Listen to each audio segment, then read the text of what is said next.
Back himself. Of course it will be, mister. Okay, well, we got double the number of students now. There we are. Hey, Coach May.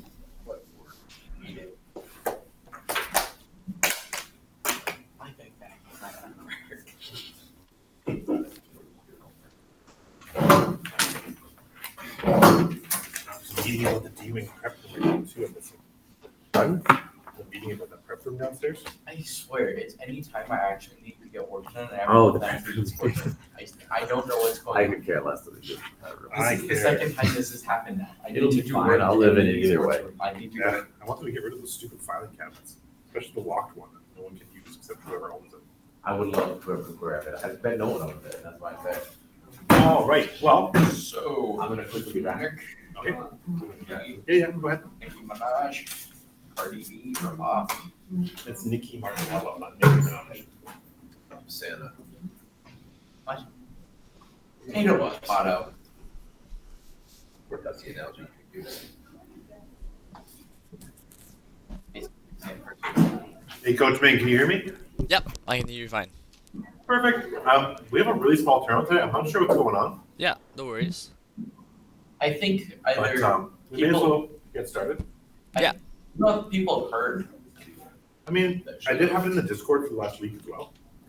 Hold So on. that's where that's I don't know official what to do. communication. I forgot until one of you guys texted about it. About spamming everyone. Yeah, no problem. Sorry, how many students do you guys have right now? I can't see the camera. Only 5. 5? No, no worries. Like a smaller group, but that's completely fine. Do you think like people will come in during, or is basically you think this is it for today? I hope so. It's unusual that we have so few. Yeah, So no worries at all. I can go ahead and start with 5 students. That's no problem. But just yeah, let me know whenever you guys are ready.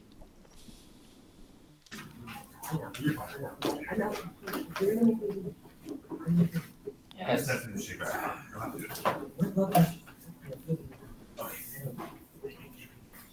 Maybe enjoy the test of one you could do like another thing on the announcements, maybe?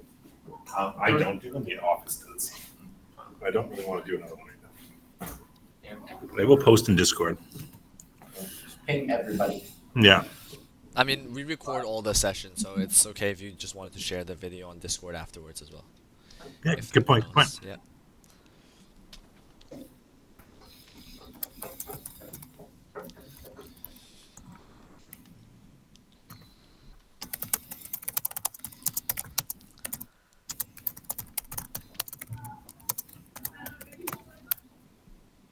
All right. Good enough. Oh. Okay.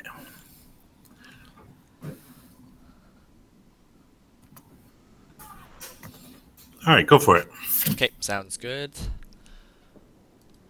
So yeah, hi everyone. It's been a couple weeks since last session, so I hope what we covered last time about communication is still relatively still in your guys' minds. I hope you guys took something away from last session. So just to start, wanted to quickly ask you guys if you guys remembered anything from our communication session last time, especially about the topics or the strategies that we discussed. Is there anything you guys are confused about as well?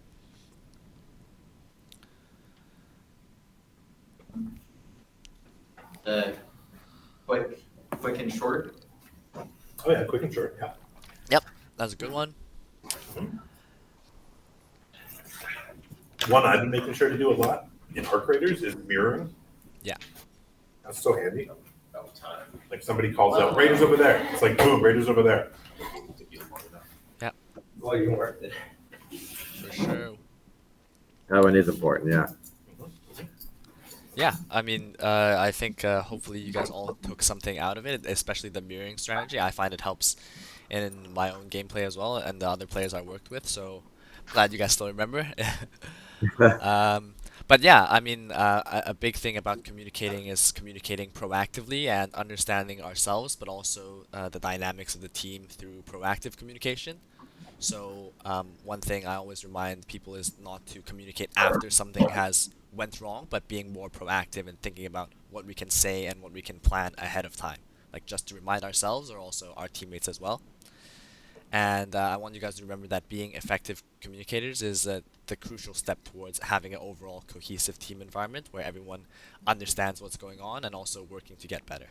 So yeah, proactive communication is key, and a lot of people think like if you talk too much, it sort of builds up tilt and frustration, like you're blaming teammates. But when you're doing it right, it actually prevents tilt and frustration from actually setting in at the onset because you sort of eliminate the problem before it's even able to begin. So ties great into one of the topics I want to focus on today, which is adaptability. And one thing I want to quickly say that's really important is that things never go according to plan. So whatever your coaches tell you most of the time, not to say there's anything wrong with listening to your coaches, but of course I'm sure you guys all have this experience of Murphy's Law, and what can go wrong will definitely go wrong sometime during your game or throughout the season. So it is important for us as players to think on our feet and just understand the notion that things won't always go to plan. And it's important for us to be aware of ourselves, number one, but also be aware of different situations that will happen during the game and what we can do considering the circumstances of what already happened.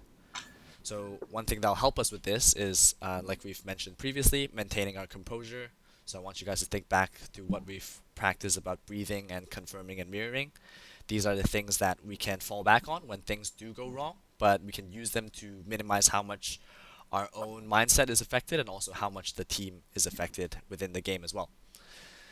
So just to get us started here, I want you guys to think of a time when the game you play had a big change. So this could be a patch, like an update or a meta shift, changes to your favorite characters, etc. And take some time to think about how it affected your mindset or how it affected your gameplay. So I can use myself as a big example. At the bottom here, you can see the two pictures. So when I first started to play League, my favorite character was like a tank, like a bruiser character, basically. So I'd be really tanky, really hard for the enemies to attack me. Like I regened a lot of health. I had a ability that let me revive in the fight as well. But Riot Games, the designer, they removed the entire character on a certain patch. So like an update. The update comes out every 2 weeks, and just one day when I first started playing, it was my first couple years, they just removed the whole character and made it something different. So obviously I was devastated, I was very frustrated, but I had to move on somehow, right? So I completely changed the class of characters that I played. I moved on to play some more damage dealing characters, but it was really easy for the other players to attack and kill me as well. So it was a tough transition, and it was a big change in terms of playstyle and my gameplay, but I was able to move on and to adapt and be flexible because I can't change what the designers in the game decided. So yeah, do you guys have any examples? Take a minute and talk, guys, and see what you come up with. Talk at your table over there. Give a minute.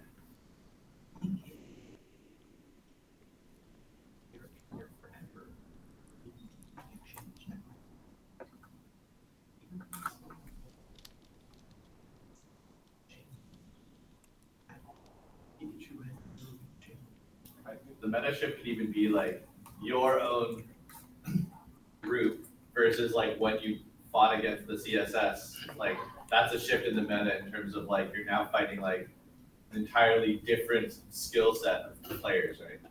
Yeah, definitely. Like a change in competition or anything that affects like the gameplay. Basically, it doesn't have to be actual change in the game itself. Yeah. I'd definitely say like I switch my characters a lot based on matchup. You might have to talk a bit louder.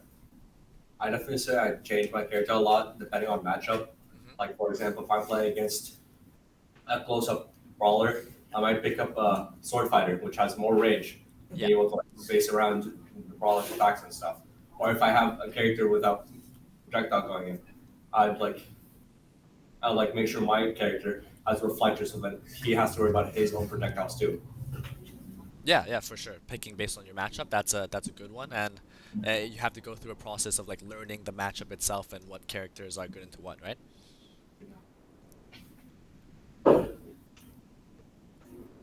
Yeah. Usually for me, it's like ranked kind of games. Whenever I'm in like bronze and silver and gold, they're like so easy. And then when I get up to something like diamond or something, they're like, oh, geez, I need to adapt because like now they're doing the most random stuff that I've never seen anyone do before. They're all like pros. Yeah.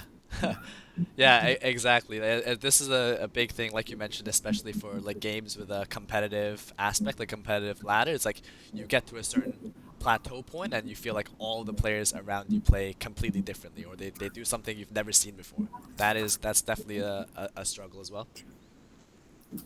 Yeah. Okay. Yeah, that those are both really good examples. We can move on. Pause. That's really loud.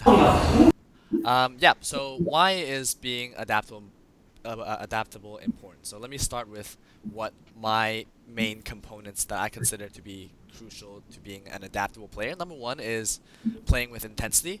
So I'm sure you guys have all heard from like your coaches or from traditional sports what it means to be in a flow state or to be in the zone, so to speak.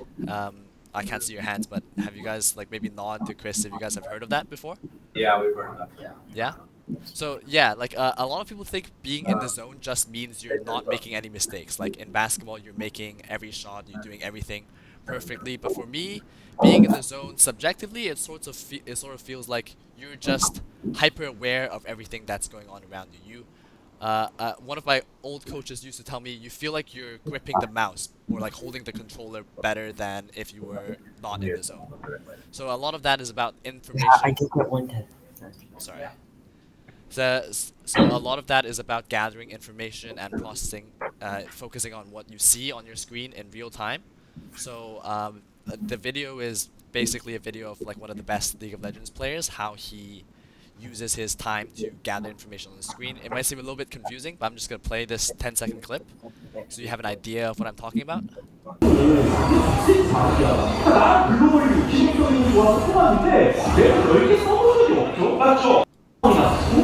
So what he's doing in the clip is basically controlling his camera in a way where he can jump from teammate to teammate to see what they're doing, like what's happening on their perspective as well.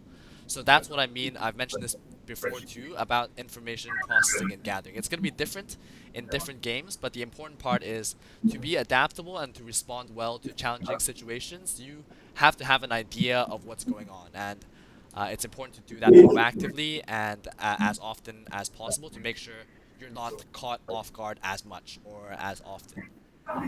And the next component is obviously reframing and thinking on your feet.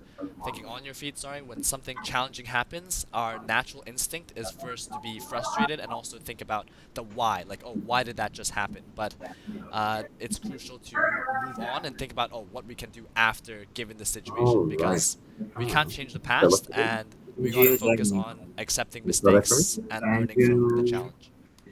Dang. I have another activity for you guys. Since you guys have 5 people, I guess we could just do it in a group. Why? So I want you guys to label a situation with each other where you felt pressure or challenged in a recent game. It can be real or just something from a long time ago. That's fine.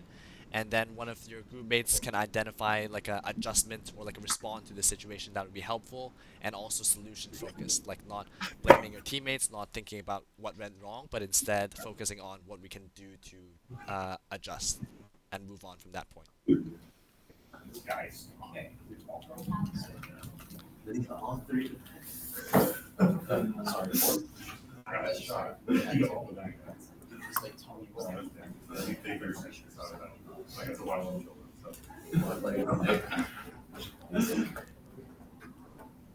I know sometimes when I'm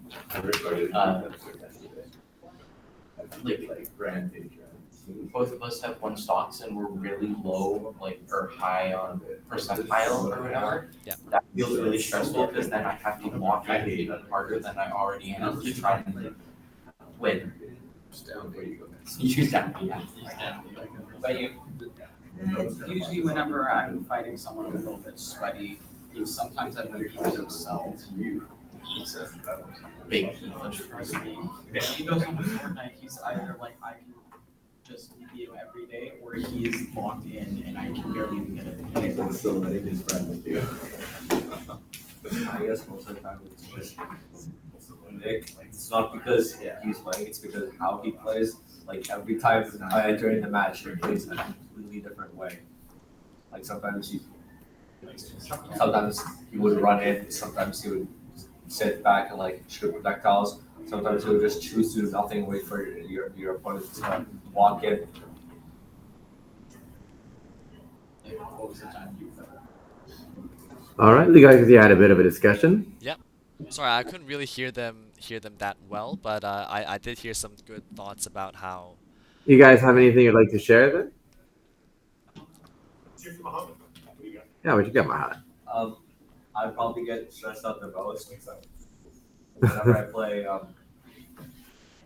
Whenever I play against Nick specifically, it's not because it's Nick; it's because of how he plays. Yeah. Sometimes he would Sometimes he'd run up to you and try to hit you. Sometimes he would sit back and use projectiles. Sometimes he would just sit there and do nothing and just wait for you to come over because I mean like he has the advantage, he has the lead and stuff. And it's what kind of makes him unpredictable. Sometimes he might not do the combo you're thinking of. Sometimes he might do the less efficient route just because it's a mix-up, just because your opponent doesn't really expect it, and that's what really it's like a mind game. The game just folds into like a chess or rock paper scissors formation. Yeah, I think that's definitely the case in a lot of. I assume you're talking about like a fighting game. Yeah. Yeah, it's definitely a case in a lot of fighting games too, and I find that in those type of games, like the adjustments and the importance of being adaptable, it happens in a shorter window of time. So it's even more important that when your opponent does something that you don't expect or that's unpredictable, a different pattern, you don't get caught off guard or thrown completely off your play pattern based on that. But you have to figure out a way to adjust and to adapt to what they're doing as fast as possible, or else you're gonna end up losing really fast, right? Yeah. There were some other people who were talking too. Yeah. Ewan, what do you got? Usually whenever I'm playing with like one of my friends, either I'm just like having a good time with them, like just maybe playing with them or 1v1ing them, and then just on a random day, like one of my friends just decides to lock in and I don't even get a single shot on him. Boom, I'm dead. Boom, I'm dead. Boom, I'm dead. Maybe like a shot here and there, maybe a close call. Good. Yeah. What about sorry, I'm not sure what your name is. What what'd you come up with? You were talking. I think when it's close to a tie, we're both on one stock, we're both at like 100% damage or whatever. You have to lock in a lot because not only are you vulnerable, but you also have to try and deal as much damage as possible to try and get them out quickly. Mm-hmm. Yep. Good. Yeah. Yep. That's really great. Everyone had really great suggestions, and those are all definitely situations where the pressure can get to you, and it's important for you to be able to think about, oh, yep, what the next steps are. Like, these things are challenging, and they've happened, and how can we recover, or how can we do better for next time?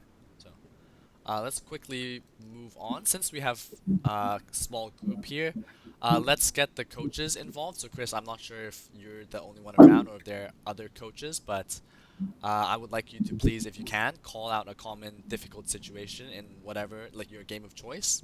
And within the group, I want you guys to come up with practical suggestions, like specific things you can do to recover or to adapt based on the situation that happened. Okay. That sound good? I Just mean, a couple if we're examples. gonna- Is fine. Yeah. If we're going to be talking about, I mean, the league they're currently playing in is the Mario Kart League. And obviously the most common thing is, hey, you get hit with some sort of shell, be it green, red, or I don't know if you guys are playing with the blue shell. It shouldn't be. Playing with the blue shells, you're in the front, you lose your lead. Because you're in first place, now you're back to like 7th place. What do you do? Yep. What do you do? No. Yeah, bagging is a strategy. All right, talk about it for about a minute. Come up with some ideas, guys. What do you do? Me personally. And think about what you really do too, like what you should Yeah, I mean, you guys mentioned a lot about locking in. I'm kind of looking for something more like practical or specific about, okay, how do we lock in from that difficult situation? I'd probably kind of like hold a little back, spend more time on collecting coins because that can increase your top speed. Like kind of wait out, realizing that like the only thing that really matters because it's how most of my games end is because someone gets hit by a green shot and that like I felt like right before the finish line. That what decides everything. Yep. It doesn't really. Nothing really matters in the first 2 laps. It's more of like you just need to like not fall behind till the point where you can't recover. But like, it's definitely, yeah, it's more of like, I don't know how to say this. Whenever I would get really far back, I would usually just like maybe slowly creep my way up to the top with like better items, so then I can maintain that lead later on. Yeah, no, definitely. That does sound like a great plan. You what do you get? I thought he was gonna go for a second. Oh, yeah. I got one. So you missed your shortcut, and now you're driving on the grass. What do you do? You get back on the track. You hop off the grass. Use that. Just constantly pop off and then just do your best. I mean, do you have any items on you? That's a good point. That would matter. Ideally a mushroom, but you know. Sorry, Ideally- I didn't catch that. What was that? He was asking if you have any items, and ideally a mushroom. But I mean, I would say that ideally one of the things you want to do is hit an item block ASAP. You want to make sure that you're grabbing coins on the ground. Yep. These are all the things that are going to help you make the comeback. For sure. And I don't know who mentioned it earlier, but if you know that you have time or the first 2 laps isn't as competitive or there's not as much risk, you can also plan out what you want to do, what to do with your items, or how you want to mount a comeback or move up in the last lap, right? Yeah. Right. Sounds good. Chris, do you want to give one more example, or are we're happy to move on? what's one more Maybe a situation? different game? Let's say we're playing double smash, and they're edge guarding your teammate. What are you gonna do? Down B. You're gonna Is that go. be always the solution? Yes. Not necessarily. I would go in and probably like try and make it really annoying for my opponent. Like I would probably throw them off stage because throw them off stage instead of having my teammate off stage because that's definitely a lot harder to deal with when you're edge guarding someone as you're being edge guarded. Now, the one who's edge guarding is Bowser. He's still gonna try and go for it. Dash attack. Down B. That's Down B. right. Down B. Down B. Down B. No, you would. I definitely like use low risk moves because against a character like Bowser, one hit could like mean everything. Imagine your teammate trying to recover and right, he has like huge moves coming in insane space. Like your opponent's, it's gonna be really hard for your teammate to recover. So if you miss your move or if you hit like a really weak move that doesn't do anything, you're just gonna get sent across the stage and then your teammate's gonna die because he can't recover with a huge turtle just throwing out hitboxes all over the place. So Dash attack. I'd probably say the best case scenario is to probably go for grab, considering most Bowser players would either try and hop off stage run away or shield. In both case scenarios, you have the advantage there because if you grab them, they're like stuck there, and then you can throw them off stage and give your opponent a chance to recover. And if they jump off stage, they're off stage again, giving where you could hit them into the blast zone or like edge guard them as your teammate's trying to come back, or like maybe even hit your teammate to try and help them get back up. It's definitely a very flexible situation, but definitely a very stressful one. Yeah, Sweet. no, I mean that was a great response. Knowing your options and being open-minded about what I can do about this situation is definitely like really important.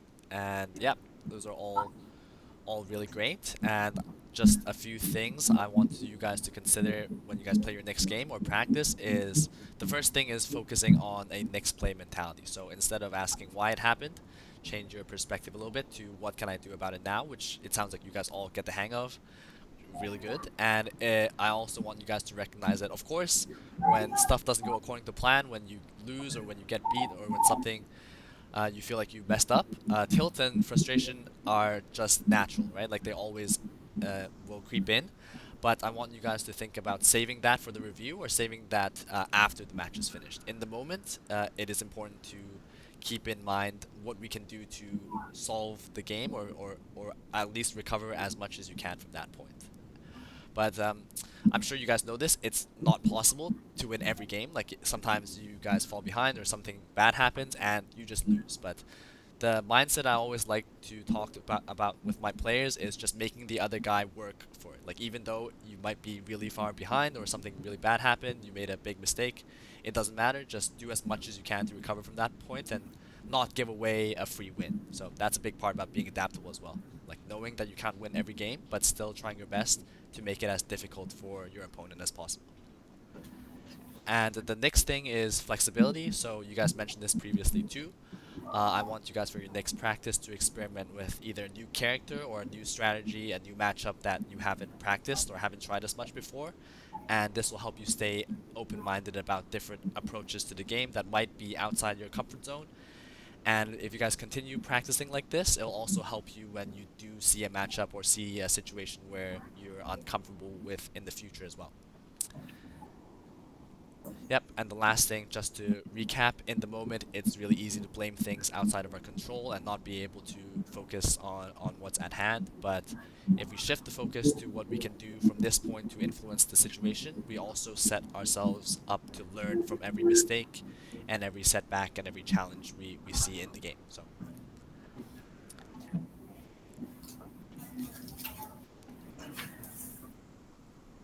Okay, now moving on to a quick summary. So I've talked a lot this session, but also in the past about playing with intention and intensity, and I just want to re-emphasize that this is a really important part about getting better and learning. It's okay to sort of react to what's happening in the game, but being proactive and preparing yourself for different situations is what's going to help us learn as much from as wide of a variety of situations as we can.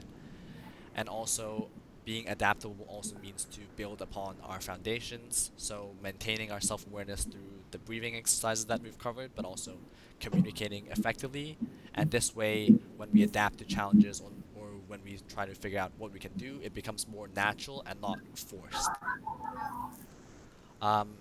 Moving quickly on, originally I was going to cover leadership in a separate session, but I just wanted to give you guys a quick summary of what being a leader could mean. I really believe that being a leader just means being a role model with others, and it starts with demonstrating behaviors yourself. So actions speak louder than words. It's important to lead by example and not by being the best player or by being the loudest player. And the best or loudest players don't always make the best leaders. I think the more important thing is to show that you have the attitude and the drive to improve. And this sort of culture is infectious, and it starts with the little things, like the things you guys mentioned about how to move on from a mistake or when to focus on doing your best in the next round or the next game. And also pay attention to how the team or your teammates are feeling, right? Like the proactive communication, understanding where your teammates are coming from when there might be frustration or when they're tilted, and also just make the game fun. I mean, at the end of the day, playing games is all about having fun, and if you take that away from yourself or your teammates, you're not going to have a good time, even if you do win. And it's definitely easier to be a leader when you're winning, but at the end of the day, we're defined by how we respond to the tough losses and also the challenges. And the last point I have for you guys is leadership always starts with self-leadership. So the commitment to building an improvement mentality and a winning mindset is more valuable than actually winning that one individual game itself. And I hope that's all something you guys can take in your next season and in your next games too. Yep. And that's all I have for today. Thank you so much, and look forward to doing this again next season. Please let me know if you have any questions, and the handout that I've prepared for this week also has my contact information if you guys ever want to reach out. But yeah, if you guys have any questions, I'll always be around. Thanks so much, Coach Ming. Thank you so much. Thank you very much. Thank you.